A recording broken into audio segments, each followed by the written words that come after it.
जय हिंद दोस्तों, आपके अपने यूट्यूब चैनल अलीगढ़ 81 में मैं विजेंद्र कुमार आपका एक बार फिर से स्वागत करता हूं। हम मॉडर्न हिस्ट्री की क्लास को पढ़ रहे हैं। हमने मॉडर्न हिस्ट्री में अब तक 3 वीडियो यानी 3 क्लासेस आपको मैंने कराई।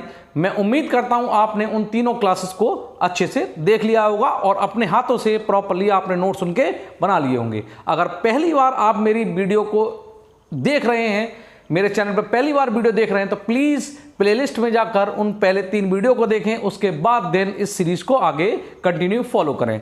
चलिए हम आज चौथी क्लास को कंटिन्यू करते हैं। हमने पहली 3 क्लास के अंदर पढ़ा कि गांधी जी दक्षिण अफ्रीका से वापस आए और वापस आने के बाद उन्होंने गोपाल कृष्ण गोखले के कहने पर भारत भ्रमण पर निकले।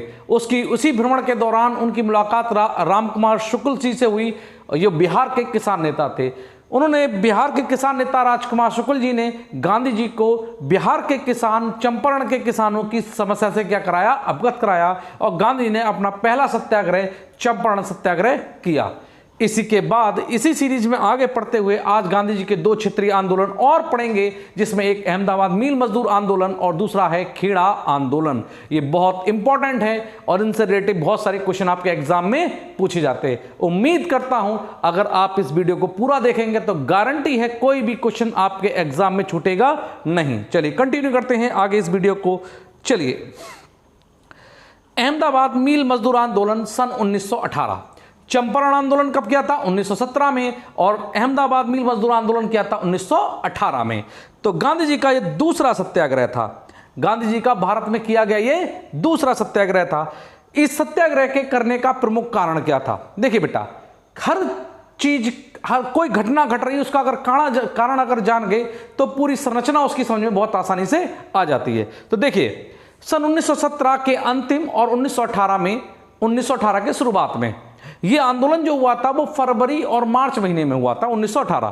तो 17 के अंत में और 18 की शुरुआत में गुजरात में प्लेग नामक बीमारी फैली। क्या फैली? प्लेग नामक बीमारी। अब प्लेग नामक बीमारी किससे फैलती है? ये प्लेग नामक बीमारी चूहों से फैलती है। किससे फैलती है? चूहों से। तो गुजरात में सन 1918 में प्लेग नामक बीमारी फैली। इस बीमारी के फैलने के कारण मिलों में काम कर रहे, जो मिलों में मील मजदूर थे जो काम करते थे, वो मिलों को छोड़कर अपने गांव और घर जाने लगे। जब मिल मालिकों को यह लगने लगा कि जो मिल मजदूर हैं वो मिलों को छोड़कर गांव और घर जा रहे हैं, तब मिल मालिकों ने क्या दिया? मिल मालिकों ने उन्हें बोनस का लालच दे दिया। यानी मजदूरों को रोकने के लिए वेतन से अतिरिक्त बोनस देने का लालच दे दिया। अब मजदूर बोनस के लालच में रुक गए और उन्होंने मिलों को क्या किया? चालू रखा। जब ये प्लेग नामक बीमारी फैल गई, जब ये प्लेग नामक बीमारी जो थी ये खत्म हो गई, उसके उपरांत मजदूरों ने अपना बोनस मांगा और जो बिल्कुल बनता था उनका, यानी कि क्या मांगा? मिल मालिकों से बोनस मांगा। तो बोनस के नाम पर केवल मिल मालिकों ने 20% बोनस ही मजदूरों को देने के लिए निश्चय किया। लेकिन मिल मजदूर जो थे वो 20% बोनस पर टिके हुए नहीं थे। वो उनकी मांग थी कि उन्हें 35% वेतन से अतिरिक्त 35% बोनस दिया जाए। यानी कि सर, कहने का मतलब यह है कि जो मिल मालिक थे उन्होंने मिल मजदूरों के साथ क्या किया? एक तरीके से छलावा यानी धोखा कर दिया। उन्होंने अपने काम को बनाने के लिए मिल मजदूरों को जो धोखा दिया था, इसी का क्या कर रहे थे? जो मिल मजदूर थे वो क्या कर रहे थे? विरोध कर रहे थे।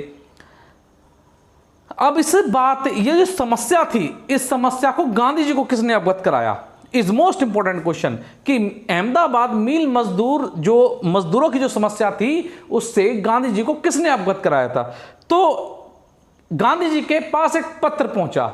जब गांधी जी ने चंपारण आंदोलन को सफलतापूर्वक सफल बनाया और जो चंपारण के किसान जो थे उनको जो अंग्रेजी कंपनी थी उनसे छुटकारा दिलवा दिया, तब गांधी जी क्षेत्रीय में, अपने क्षेत्र के आस पड़ोस क्षेत्र में काफी क्या हो गए थे? विख्यात हो गए थे।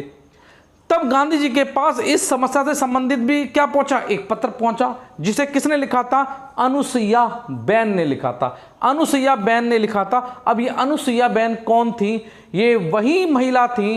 ये अनुसुईया बेन कौन थी? ये अंबा साराभाई की सिस्टर थी। ये अंबा साराभाई कौन थे? अंबा साराभाई आगे चल के वही व्यक्ति होंगे जो महात्मा गांधी का साबरमती आश्रम स्थापित कराने में या साबरमती आश्रम बनाने में क्या करेंगे, सहयोग करेंगे।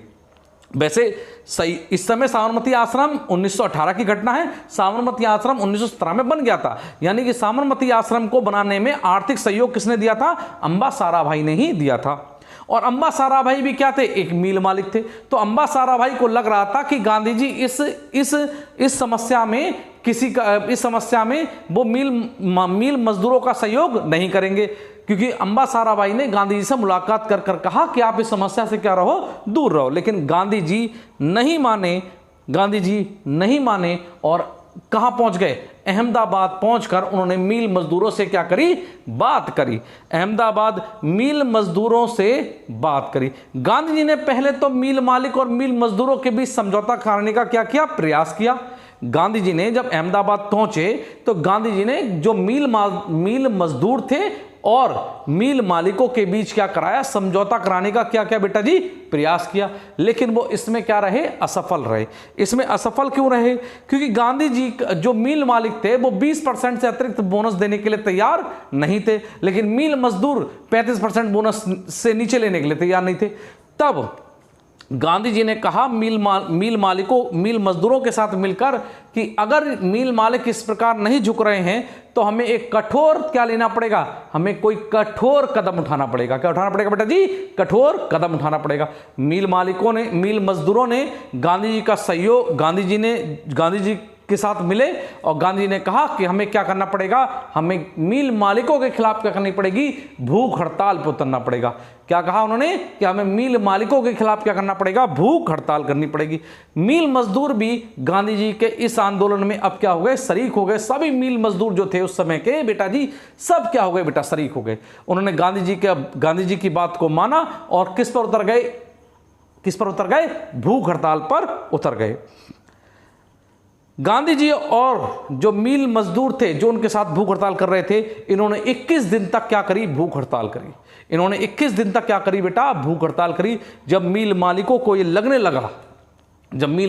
लगने लगा कि अगर कहीं पर गांधी जी की तबीयत खराब हो गई और गांधी जी की मृत्यु हो गई तो क्या हो जाएगा, जन आंदोलन हो जाएंगे मिल मालिकों के खिलाफ। और अगर मजदूर भी कोई भी मर गया तो जो मिल मालिक हैं उन्हें क्या जाना पड़ेगा, जेल जाना पड़ेगा। क्योंकि उस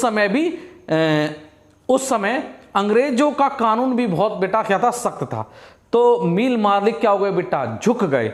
मिल मालिकों को गांधी जी ने झुका दिया और मिल मालिकों ने तय किया कि वह मजदूरों को 35% क्या देंगे, बोनस देंगे। इसका मतलब गांधी जी का यह भी आंदोलन क्या रहा, सफल रहा।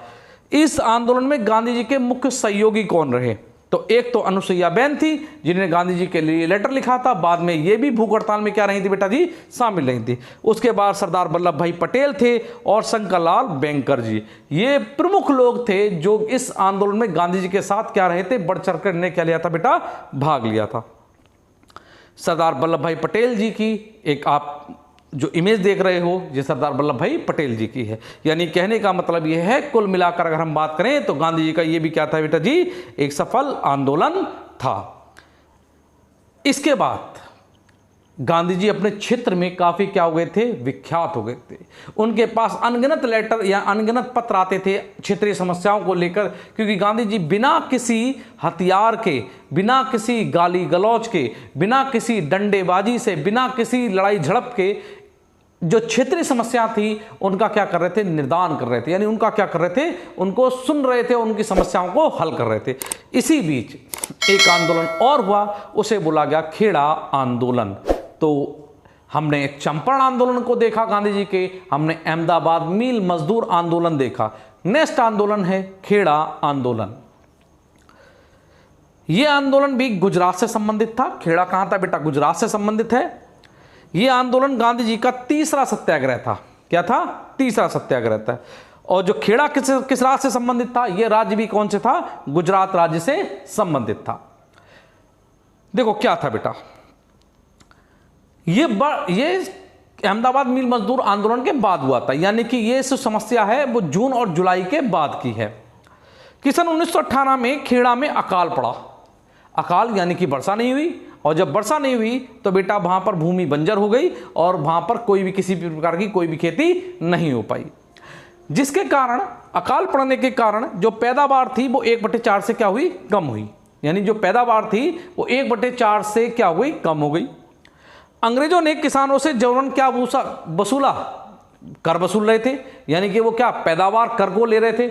यानी कि जो अंग्रेज थे वो किसानों से जबरन पैदावार कर वसूल रहे थे। यहां पर लिख लेना, नोट कर लेना अपने नोट में, कौन सा कर था, वो जो फसल कर था उसको वसूल रहे थे। जो किसान थे वो इसका क्या कर रहे थे, विरोध कर रहे थे। वो ये कह रहे थे अंग्रेजी सरकार से कि जब कुछ पैदा ही नहीं हुआ तो हम आपको क्या कर दें। तो जो किसान थे इस बात का क्या कर रहे थे, विरोध कर रहे थे अंग्रेजी सरकार का। रियलिटी में देखा जाए, वास्तविकता में देखा जाए तो गांधी जी का एक वास्तविक किसान आंदोलन था। तो आपसे पूछता है गांधी जी का प्रथम किसान आंदोलन कौन सा था, तो चंपारण आंदोलन गांधी जी का किसान आंदोलन नहीं माना जाता। वो कौन सा माना जाता है किसान आंदोलन, तो बेटा खेड़ा आंदोलन गांधी जी का क्या माना जाता है, ये रियलिटी में किसान आंदोलन माना जाता है। जब इस समस्या से संबंधित गांधी जी के पास एक पत्र पहुंचा, इस समस्या से गांधी जी को अवगत कराया गया, तो गांधी जी खेड़ा पहुंचे और उनके साथ सर्वेंट ऑफ इंडिया सोसाइटी, एक इंपॉर्टेंट है, मैंने बोला servant of India society, Gandhi ji Kheda पहुंचे और गांधी जी के साथ ही साथ क्या, एक सर्वेंट ऑफ इंडिया सोसाइटी और गुजरात सभा के कुछ सदस्य मिलकर खेड़ा पहुंचे। यानी गांधी जी के साथ, या गांधी जी अकेले नहीं गए, गांधी जी के साथ सर्वेंट ऑफ इंडिया सोसाइटी के मेंबर थे और गुजरात सभा के क्या थे, सदस्य थे। अब एक इंपॉर्टेंट बात और, जो सर्वेंट ऑफ इंडिया सोसाइटी है, गांधी जी इसके भी सदस्य थे। तो एक रूप से देखा जाए तो Gandhi ji servant of India society की तरफ से गए थे और गुजरात सभा के लोगों ने मिलकर, इन तीनों लोगों ने मिलकर क्या किया, इस समस्या का समाधान किया। इस समस्या का समाधान कैसे किया, इन तीनों लोगों ने मिलकर एक जांच समिति का गठन कराया, जिसमें कुछ अंग्रेजों को भी रखा, और रिपोर्ट में पाया कि रियलिटी में, वास्तविकता में क्या हुआ है कि खेड़ा में अकाल पड़ने के कारण जो पैदावार है वो 1/4 से वास्तविकता में क्या हुई है, कम हुई है। कि जो खेड़ा में जो आपकी पैदावार है वो 1/4 से क्या हुई है, कम हुई है। इस रिपोर्ट को गांधी जी ने अंग्रेजों को सौंपा, वहां के जो गवर्नर थे उनको सौंपा, और सौंपने के बाद अंग्रेजों से बात की और बताया कि रियलिटी में, वास्तविकता में वहां खेड़ा में जो पैदावार है वो 1/4 से कम हुई है। और अंग्रेजों के अकाल संहिता का मतलब था कि अकाल पड़ेगा, एक कानून आया था इससे संबंधित अंग्रेजों ने तब उन्होंने, गांधी ने कहा कि अकाल संहिता के तहत यदि किसी क्षेत्र की पैदावार अकाल पड़ने के कारण, यदि किसी क्षेत्र की पैदावार 1/4 से कम होती है तो उस क्षेत्र में अंग्रेजी सरकार क्या नहीं वसूल सकती, पैदावार कर नहीं वसूल सकती। गांधी जी के भाई पढ़े लिखे व्यक्ति थे, इसलिए कहा जाता है कि पढ़ा लिखा होना बहुत ही बेटा क्या होता है, आवश्यक। अगर आप पढ़े लिखे हैं तो आप दुनिया को अपने कदमों में झुका लोगे। पढ़ाई लिखाई सबसे ज्यादा इंपॉर्टेंट है। धन चोरी हो जाएगा, हाथ पैर टूट जाएंगे, लेकिन जो आपका ज्ञान है, अगर आप ज्ञानी हो तो आप किसी से हार नहीं मानोगे। तो बेटा क्या हुआ, अपने ज्ञान के बल पर गांधी जी ने क्या किया बेटा, अंग्रेजों को झुका दिया। अंग्रेज भी क्या हो गए, इस बात से तैयार हो गए, इस बात को उन्होंने माना कि रियलिटी में क्या हुआ, वास्तविकता में क्या हुआ है कि हाँ, हमारे अकाल संहिता नियम के अनुसार कि अगर 1/4, अगर कहीं अकाल पड़ता है और पैदावार 1/4 से कम होती है तो हम कर वहां पर नहीं वसूल सकते। लेकिन गांधी जी ने अंग्रेजों के साथ और किसानों के बीच एक समझौता कराया और कहा कि यदि कोई किसान अपनी मर्जी से कोई कर देना चाहे तो वो कर ले सकते हैं, किसी पर हम जोर जबरदस्ती, यानी किसी पर अंग्रेजी सरकार जोर नहीं करेगी कर देने के लिए।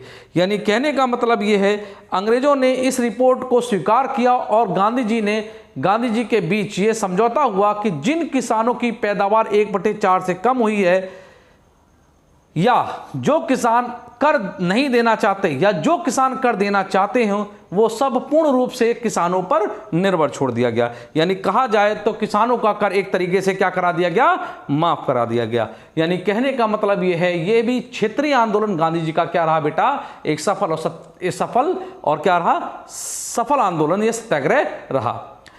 इस आंदोलन के बाद गांधी जी का पूरे क्षेत्र में धीरे धीरे पूरे भारत में, उत्तर भारत में या कह सकते हैं धीरे धीरे पूरे भारत में गांधी जी का क्या हो गया था, वर्चस्व बनने लगा था। लोग गांधी जी को जानने लगे थे, लोग गांधी जी से मिलते थे अपनी समस्याओं का निदान कराने के लिए, उनकी समस्याओं को सुलझाने के लिए। मैंने एक बीच में कमेटी बोली थी, मैंने बोला था सर्वेंट ऑफ इंडिया सोसाइटी, मैंने बोला था ना सर्वेंट ऑफ इंडिया सोसाइटी। तो सर्वेंट ऑफ इंडिया सोसाइटी के जो संस्थापक थे वो गोपाल कृष्ण गोखले जी थे। क्या थे? गोपाल कृष्ण गोखले। और इसकी स्थापना 1905 में गोपाल कृष्ण गोखले जी ने की थी। गांधी जी भी इस सोसाइटी के क्या थे? मेंबर थे। जो आप इमेज देख रहे हैं ये हम और आप सब जानते हैं कौन है हमारे, ये हमारे स्वतंत्रता सेनानी गोपाल कृष्ण गोखले जी हैं। आज की क्लास आपको कैसी लगी प्लीज़ आप जरूर कमेंट किया करें। अगर कमेंट आप करेंगे तो मैं मोटिवेट होऊंगा और मैं आपको अच्छी से अच्छी क्वालिटी और अच्छी से अच्छी चीज़ें आपको प्रोवाइड कराऊंगा।